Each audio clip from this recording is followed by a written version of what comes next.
ونصلي على رسوله الكريم اما بعد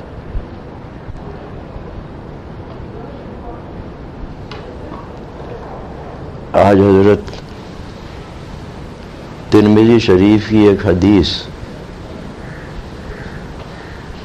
بیان کرنا ہے، کیونکہ اس میں ہمارے لیے بہت ہی عبرت کی چیزیں ہیں۔ آپ صلی اللہ علیہ وسلم نے یہ فرمایا، لا يرد القضاء الا الدعاء ولا يزيد في العمر الا البر۔ یہ دو جملے ہیں بس، لا يرد القضاء الا الدعاء ولا يزيد في العمر الا البر، یعنی قضاء و قدر کے فیصلے وہ کوئی نہیں ٹال سکتا، البتہ دعا ایسی چیز ہے جس سے یہ فیصلے بھی تبدیل کر دیے جاتے ہیں۔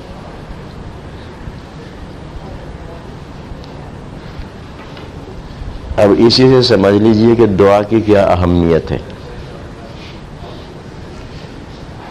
ابھی انشاءاللہ مزید تشریح بھی کر دوں گا، کوئی شبہ باقی نہیں رہے گا۔ تقدیر کے فیصلے اور اللہ تعالیٰ کی قضا، جس کو فیصلہ ہی کہنا چاہیے، یہ کوئی ٹال نہیں سکتا، کسی میں طاقت نہیں۔ وعلیکم السلام۔ البتہ بندہ مومن کی دعا ایسی چیز ہے کہ جس سے یہ فیصلے بھی تبدیل ہو جاتے ہیں۔ یہ تو پہلے جملے کا تھوڑا سا اجمالی مفہوم ہوا۔ دوسرے جملے کا مطلب یہ ہے کہ اللہ تعالیٰ نے جتنی عمر لکھ دی ہے اس میں کوئی چیز اضافہ نہیں کر سکتی، صرف والدین کے ساتھ ان کی اطاعت و فرما برداری کرنا اور ان کے ساتھ نیکی کا معاملہ کرنا، اس سے عمر بھی زیادہ ہو جاتی ہے۔ دنیا کی یہ عمر زیادہ ہو جائے گی والدین کے ساتھ احسان کرنے سے، حسن سلوک کرنے سے، اطاعت و فرما برداری کرنے سے، اور ان کے ساتھ نہایت اکرام کا اور اعزاز کا معاملہ کرنے سے عمر زیادہ ہو جائے گی۔ پہلی چیز تو آپ سمجھ ہی گئے ہوں گے کہ دعا ایسی تیر بہدف اور اکسیر ہے کہ قضاء و قدر کے فیصلے میں بھی تبدیلی آ جاتی ہے۔ فرض کیجئے کہ کسی بندے کی عمر 60 سال ہے، لیکن وہ دعا کرتا ہے یا دوسرے لوگ دعا کرتے ہیں اس کے لیے، اس کی عمر میں اللہ تعالیٰ اضافہ فرما دیں گے۔ اب بجائے 60 کے 80 اور 90 اور 100 تک پہنچے گا، اور تقریباً یہی مفہوم ہوگا دوسرے جملے کا بھی۔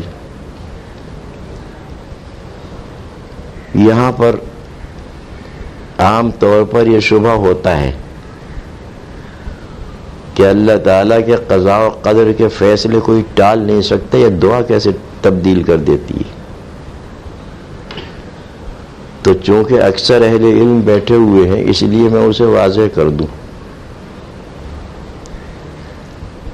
اللہ تعالیٰ کی جو تقدیر ہے وہ دو طرح کی ہے۔ ایک تو یہ ہے کہ اگر اس بندے نے فلاں کام کیا تو اس کی عمر میں بھی اضافہ ہو جائے گا یا ہمارا فیصلہ بھی تبدیل ہو جائے گا. اور دوسری طرح کی تقدیر یہ ہے کہ اللہ تعالیٰ کے علم میں ہے وہ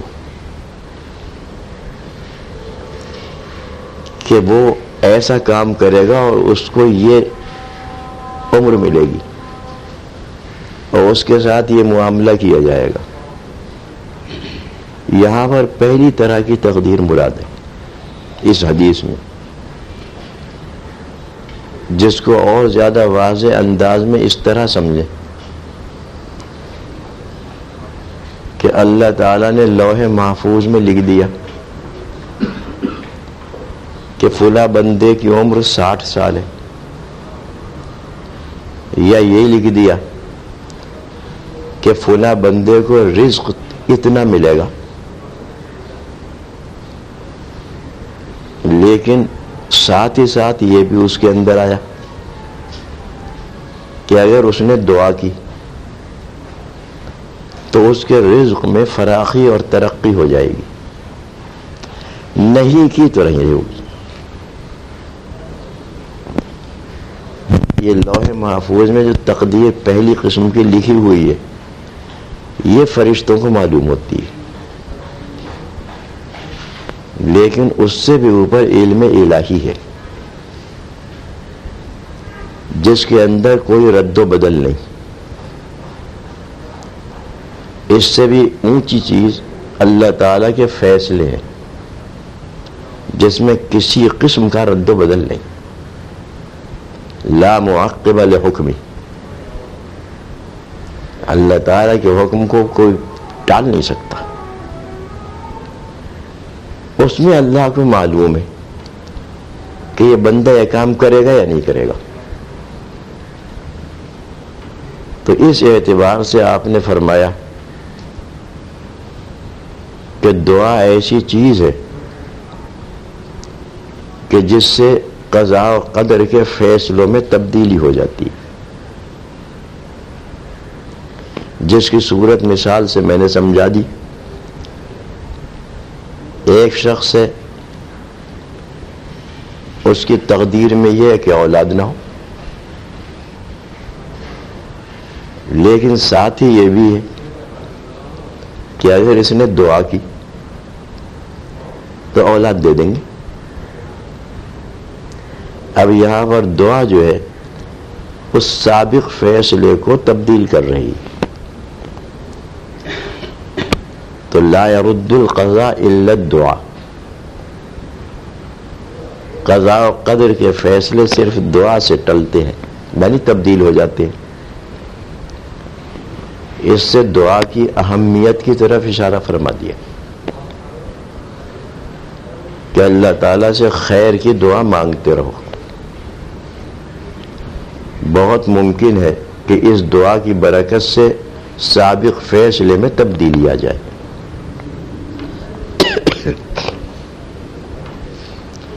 دوسرا جملہ جو فرمایا کہ وَلَا يَزِيدُ فِي الْعُمْرِ إِلَّا الْبِرُّ،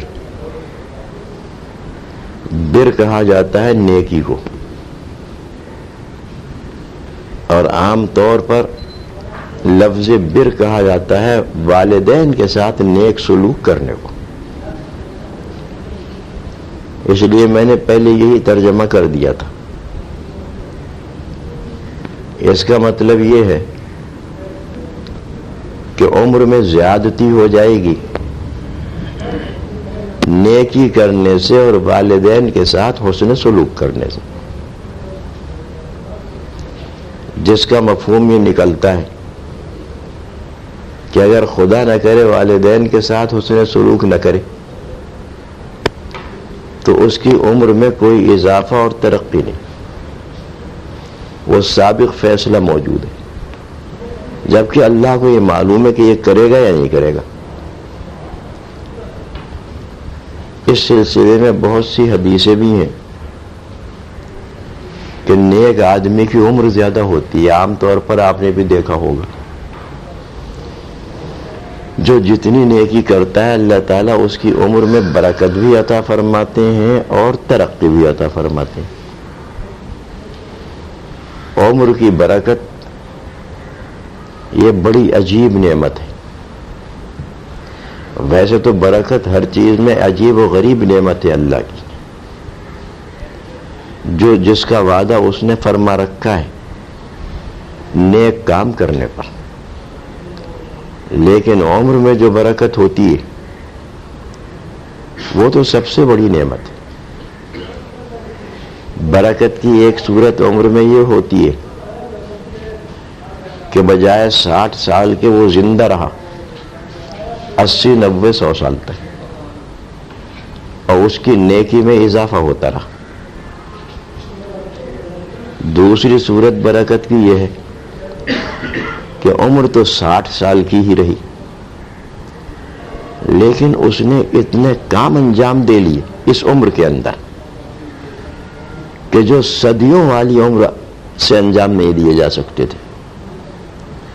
ایک یہ برکت کا مطلب ہے. اس کو اور زیادہ واضح انداز میں اس طرح سمجھیں کہ مال میں جب برکت ہوتی ہے اللہ کی جانب سے تو اس کی ایک صورت تو یہ ہے کہ اضافہ ہو جائے مال کے اندر. دوسری صورت یہ ہے کہ تھوڑے سے مال میں اتنا بڑا کام کر لے، اتنے عظیم کام کر لے کہ جو ہزاروں اور لاکھوں میں نہیں ہوتے. یہ بھی برکت ہے. چنانچہ آپ نے دیکھا ہوگا اور تجربہ ہے اس بات کا کہ مال حلال میں اللہ تعالیٰ برکت عطا فرماتے ہیں، اور مال حرام کے اندر برکت ختم ہو جاتی ہے. جو حضرات مال حلال اور کسب حلال کی کوشش کرتے ہیں اور کامیاب ہوتے ہیں، تنخواہ ان کی کم، آمدنی ان کی محدود، لیکن پورے خاندان کو چلاتے ہیں. یہ برکت ہے. اور اگر مال کے اندر مال حرام آ گیا، کسب حرام ہے، تنخواہ تو ہے لاکھوں کی، کام کچھ نہیں ہوتا، خرچ ہو جاتے ہیں سب، نتیجہ سامنے نہیں آتا. یہ برکت ہے. تو اسی طریقے سے نیکی کرنے والے اور والدین کے ساتھ حسن سلوک کرنے والے اللہ تعالیٰ ان کی عمر میں زیادتی فرما دیتے. ایک اور حدیث کے اندر آیا ہے، یہ اس سے بھی زیادہ واضح حدیث یاد آ گئی. فرمایا آپ نے من سرہ ان یبسط فی رزقہ وینسع لہ فی الاثر فلیصل رحمہ. جس کو یہ بات اچھی معلوم ہوتی ہو کہ اس کے رزق کے اندر بسط و فراخی ہو، کشادگی ہو، ایک بات. دوسری بات یہ کہ جس کو یہ بات پسند ہو کہ اس کا ذکر خیر باقی رہے اس کے مرنے کے بعد، فلیصل رحمہ، تو اسے چاہیے کہ وہ رشتہ داروں کے ساتھ حسن سلوک کرے. رشتہ داروں کے ساتھ حسن سلوک کرے گا، رزق میں فراخی پیدا ہوگی. اور اگر بخل کرے گا فراخی سے محروم رہے گا. اور اگر اپنا ذکر خیر بعد میں رکھنا چاہتا ہے تو اس کا طریقہ بھی یہی ہے کہ اپنے رشتہ داروں کے ساتھ حسن سلوک کرے. اور بعض نے اس کا یہ مطلب بیان کیا ہے کہ اگر وہ اپنی عمر کو مؤخر کرنا چاہتا ہے، یعنی اس میں زیادتی کرانا چاہتا ہے، تو پھر اسے اپنے رشتہ داروں کے ساتھ حسن سلوک کرنا چاہیے. میری نظر میں ایسی بہت سی مثالیں ہیں کہ جو لوگ اپنے رشتہ داروں کے ساتھ اچھا معاملہ کرتے ہیں، اللہ تعالیٰ ان کو چھپر پھاڑ کر دیتا ہے، بڑا فراخ رزق ان کو ملتا ہے. اور جو بخل کرتے ہیں اور ان کے حقوق مارتے ہیں وہ اکثر تنگ دستی میں رہتے ہیں.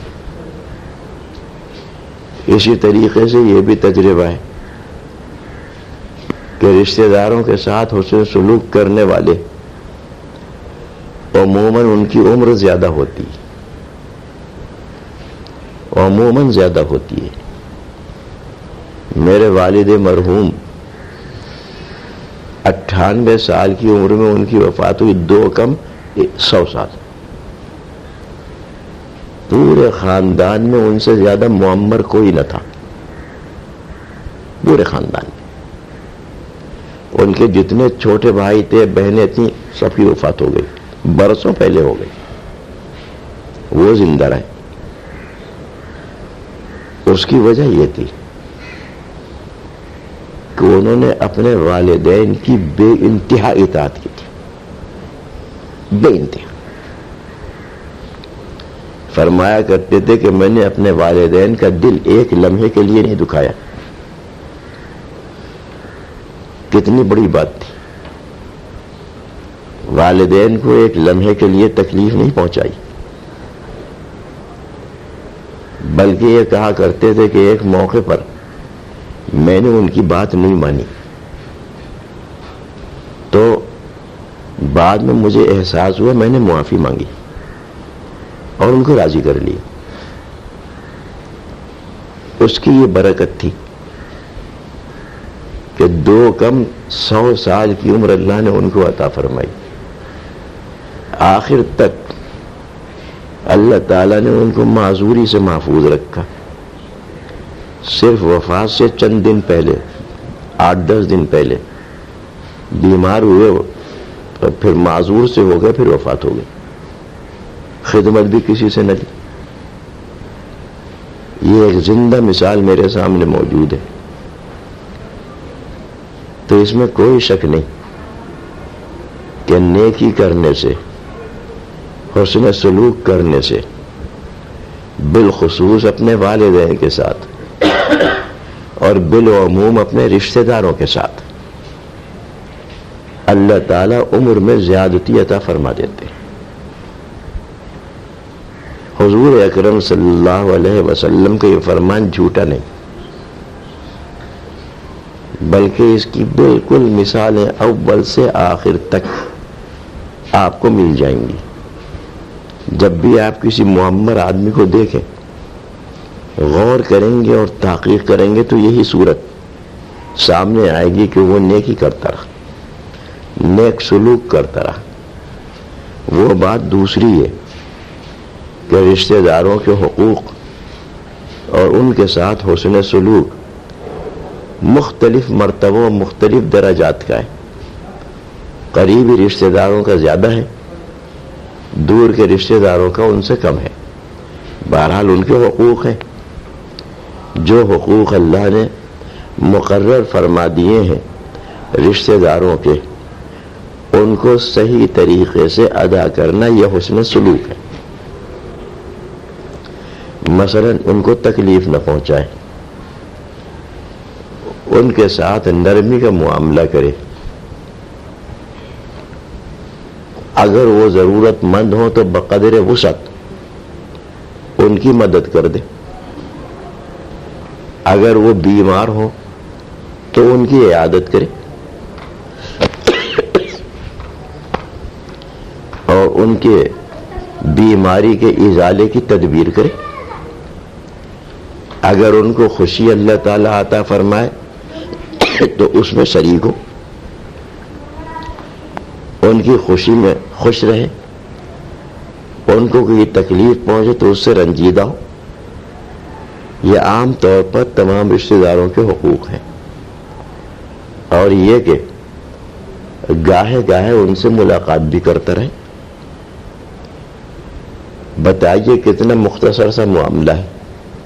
یہی حسن سلوک ہے. جبکہ آج کل کا معاشرہ بالکل اس کے برعکس ہے.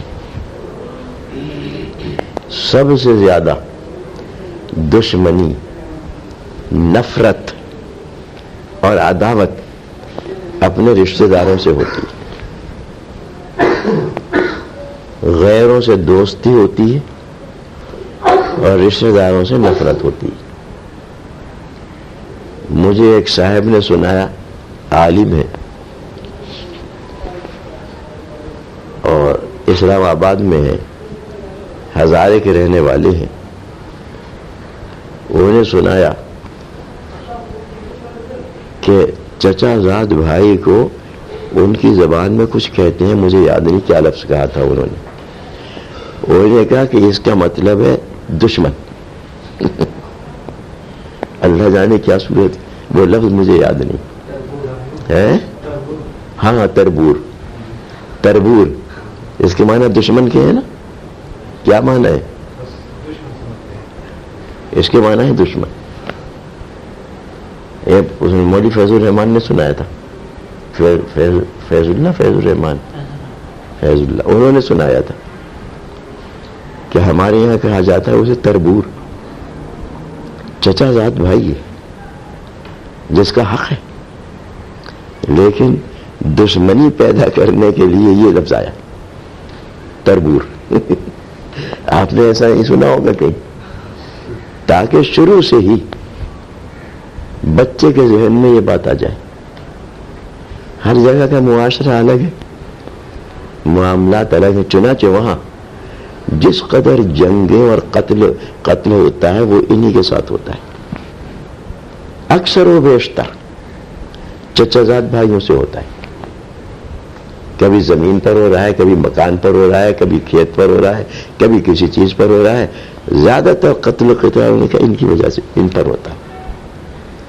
تو ہمارے یہاں تو یہ صورت حال ہے، تربور اس کا نام ہے، اس کو تربور کہتے ہیں۔ اب اس سے اندازہ لگا لیا جائے، جبکہ اسلام نے ان کے لیے بڑے حقوق مقرر کیے اور یہ اہل علم بیٹھے ہوئے ہیں، ان کو عصبات میں داخل کیا ہے، یعنی پشت پناہ، چچا ہے، چچا زاد بھائی ہے، ان کو عصبات کے اندر داخل کیا ہے۔ عصبات کا مطلب ہے پشت پناہ، مدد کرنے والا۔ اس طرف تو یہ حدیث کی اصطلاح عصبات، اور اس طرف یہ ہے کہ اس کے لیے دشمن کا لفظ ایجاد ہوا۔ تو یہ حسن سلوک بالعموم اپنے رشتہ داروں کے ساتھ درجہ بدرجہ جو اللہ نے حکم دیا ہے، وہ عمر میں برکت اور عمر میں اضافے کا سبب ہوتا ہے۔ اس لیے ان دونوں چیزوں کا اہتمام کرنا چاہیے۔ ہر معاملے میں دعا، اللہ تعالیٰ خیر مقدر فرما دیں گے، کوئی تکلیف نہ ہوگی، کوئی مصیبت نہ آئے گی تو وہ تکلیف دینا ہوگی۔ اور اپنے رشتہ داروں کے ساتھ، بالخصوص والدین کے ساتھ حسن سلوک۔ دنیا میں بھی اللہ تعالیٰ اس سے فراخی عطا فرماتے ہیں۔ حدیث شریف میں آیا ہے کہ جو شخص اپنے والدین کے ساتھ حسن سلوک کرتا ہے، دنیا میں اللہ تعالیٰ اس کا رزق بڑھا دیتے، اس کو خوب رزق ملتا ہے۔ اور اسی کے ساتھ یہ بھی آیا کہ جو والدین کو تنگ کرتا ہے اور ان کو پریشان کرتا ہے، اللہ تعالیٰ اس کے رزق کو اس کے اوپر تنگ کر دیتے۔ تو دنیا میں بھی اس کے فائدے اور آخرت میں بھی نجات اسی پر موقوف ہے۔ اس لیے اس کا اہتمام کرنا چاہیے کہ ہم درجہ بدرجہ اپنے رشتہ داروں کو سمجھیں اور دشمنی کے بجائے ان سے محبت کریں، بالخصوص والد کی طرف سے جو رشتہ دار ہیں، جیسے چچا ہے، چچا زاد بھائی ہے، وغیرہ وغیرہ، ان کا حق زیادہ ہے، کیونکہ حدیث شریف سے بھی یہی معلوم ہوتا ہے کہ اگر باپ بیٹے وغیرہ نہ ہو، کسی شخص کے اور مر جائے تو ان کی میراث ان کو ملے گی، اس کی میراث ان کو ہی ملے گی. اتنا حق رکھا ہے. اس لیے اس کی طرف توجہ کرنا چاہیے. ایک عجیب سا نسخہ رزق میں فراخی کا، عمر میں برکت کا اور مصیبتوں کو دور کرنے کا اس حدیث شریف کے اندر آپ نے بیان فرما دیا ہے. اللہ تعالی ہمیں اس پر عمل کرنے کی توفیق عطا فرمائے. دعا کریں کہ اللہ تعالی ہمیں ہر گناہ سے محفوظ رکھیں اور ہم پر اللہ تعالی اپنا فضل و کرم نازل فرمائے. اور دعا کریں کہ اللہ تعالی ہر فتنے سے محفوظ رکھیں. ہمارے شہر کے اور ملک کے حالات کو اللہ تعالی غیب سے صحیح فرما دیں، درست فرما دیں.